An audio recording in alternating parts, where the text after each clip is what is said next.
صباح الخير. انا دلوقتي حاليا نازل رايح الشغل باذن الله.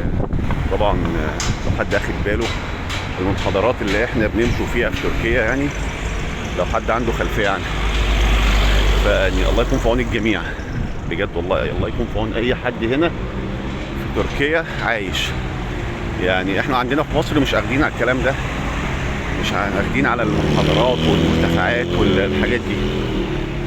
دلوقتي انا رايح منطقه جديده شغلي فيها يعني.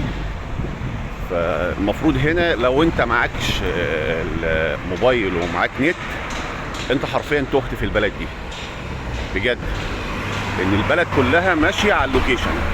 البلد كلها حرفيا ماشيه على اللوكيشن. فانا دلوقتي المفروض مش عارف رايح اسمها ايه، اساميهم مكعبله كده يعني. فان شاء الله دلوقتي انا المفروض هركب حاجه اسمها دولموش. دولموش ده يعني اتوبيس صغير زي اللي واقف كده، حاجه زي كده، بس مش هو ده اللي انا هركبه. فهركب دولموش وبعد كده المفروض على اللوكيشن اللي مبعوت لي انزل مكان وبعد كده اركب تاني. فادعوا لي ما تهش يعني. صباح الخير.